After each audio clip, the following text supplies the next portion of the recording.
France 2, Aïcha. Et là aussi, c'est des personnages de femmes. Alors, il n'y a pas seulement l'héroïne principale, il y a la mère, il y a des scènes dans un hammam où les femmes parlent entre elles, parce qu'on est dans la banlieue parisienne. C'est hallucinant de sincérité, de réalité, on a l'impression d'être avec elles. Alors c'est drôle, c'est dur, c'est violent, c'est quelquefois révoltant, mais en même temps, la réalisatrice a réussi à nous mettre en empathie avec ce monde-là. Ah ouais. C'était pas évident, parce que quelquefois on a des préventions sur les us et coutumes des uns et des autres. Et vraiment, on rentre dedans et on se dit, chapeau, parce que cette réalisatrice, elle a fait son boulot de journaliste, puis tout d'un coup, son boulot de réalisatrice, elle est rentrée dans la fiction. Elle a mêlé les deux, et ça marche très bien. Oui, parce qu'elle explique que c'est pas facile d'être une jeune fille issue de l'immigration, et comme elle le dit, comment passer du nous identitaire au je identitaire. Ça, dans les familles qui sont attachées aux traditions, c'est pas simple. Elle est là ? Elle est là, Yamina Benguigui.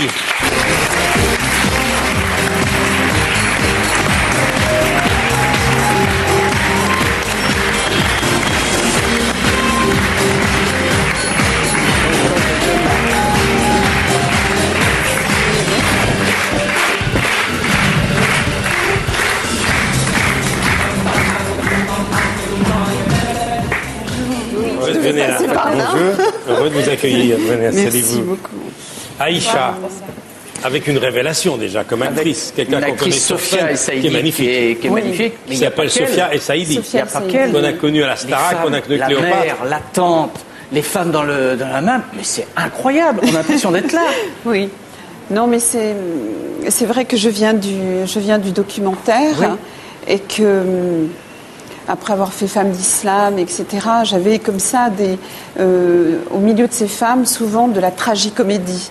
C'est-à-dire c'est des choses très très graves. Et puis soudain, un détail, et hop, on se met à rigoler, elles se mettent à rigoler, etc.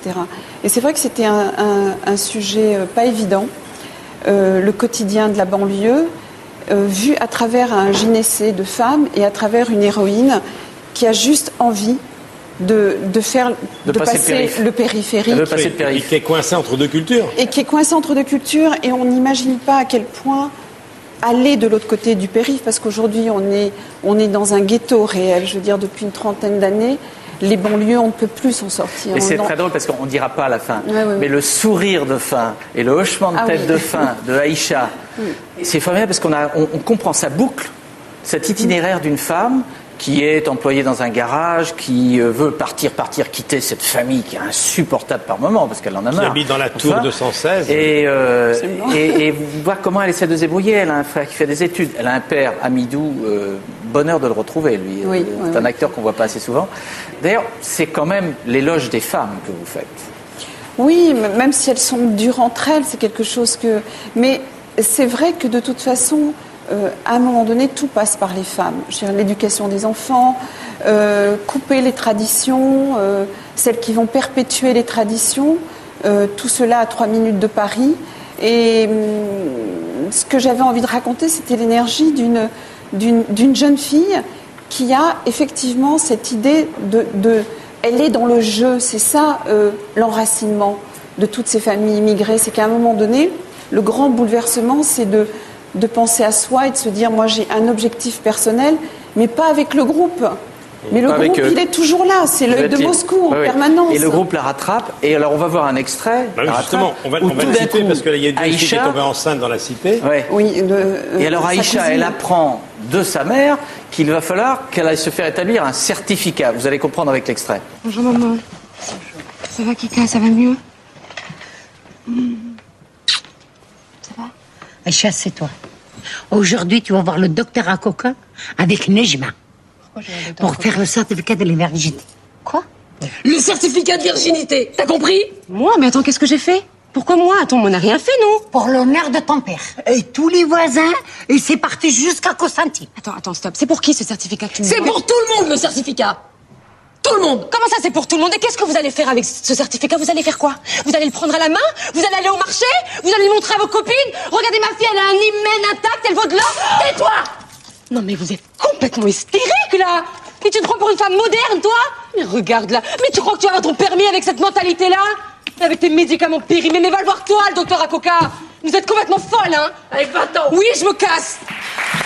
Alors là, la révélation de votre film, que cette jeune fille, souvenez-vous, elle était une franchise de la Starac, elle était Cléopâtre il n'y a pas tellement longtemps sur scène. Elle s'appelle Sophia Saïdi, d'origine marocaine. C'est la révélation du film. Oui, mais en plus c'est incroyable cette rencontre parce qu'elle n'est pas du tout venue pour le rôle d'Aïcha. Ah bon? Non, elle était venue pour un 3e rôle. Et je regarde les essais. Et à un moment donné, elle fait sa scène. Et puis elle fait... Et je me dis, c'est elle. C'était elle. Ah oui, oui. Je cherchais l'énergie surtout. Et elle est capable et elle d'être m'a à dit la non. fois dans le rôle de la séductrice, Oui, de la femme qui se révolte. Elle est drôle. Oui, oui. C'est incroyable. Alors le docteur qu'elle va voir, c'est Jean Benguigui. Alors Alors il y a Farida Kelfa, Biouna. Voilà, et puis Laskan Abenayak, le Oui, Sri Lankais, oui. qu'on connaît bien. Voilà, il est là sur cette photo. Alors elle est en tournée. Sophia Saïdi. Oui, Sophia pour Cléopâtre, mais regardez le film de Yamina Benguigui mercredi et vous allez voir, c'est la naissance d'une actrice. Oui, Vous allez lui changer sa vie. Et surtout, c'est pas un film sur la banlieue, c'est pas un film lourd. Hein. C'est quelque chose qui est même plutôt réjouissant parce qu'on voit des gens qui se battent, qui essayent de faire bouger leur vie. Et une fois qu'on a fini, on est assez enthousiasmé. Là aussi, on a envie de les connaître. En tout cas, grâce à votre œuvre, car c'est déjà une œuvre, Yamina Benguigui, vous êtes devenue un petit peu la porte-parole de toute une génération issue de l'immigration. Vous avez conscience de ça, hein? Un petit peu. Ah ouais, c'est très, très important. Ça n'a pas été très simple, comme la presse a dit que finalement, c'était l'histoire d'une petite Amélie Poulain de banlieue. Oui. C'est un peu ça. C'est ça. Ça passe mercredi à 20h35. Vous avez toujours voulu passer derrière la caméra? Oui, moi je crois que le cinéma m'a sauvée. Parce que moi je suis de la première génération de parents algériens. Et c'est vrai on était en transit, il y avait cette idée de retour. Et puis nous, on savait qu'on allait rester là. Et c'est à 14 ans, j'ai vu America d'Elia Kazan. Et je me suis dit, je veux être réalisatrice. Le premier événement qui a montré cette espèce de rébellion des jeunes filles de banlieue, c'est Ni pute ni soumise. Ça en fait partie, hein? Oui, ça évidemment. Fadel Amara. C'est capital. C'est capital. C'est un mouvement qui est devenu visible.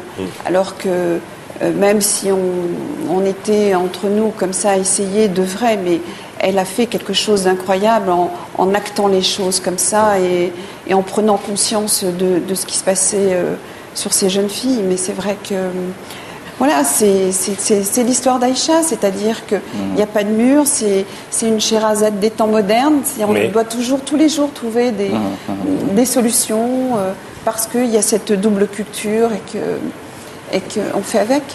Yamina Benguigui, Aïcha, mercredi, France 2, 20h35. Merci infiniment. Merci beaucoup. Merci.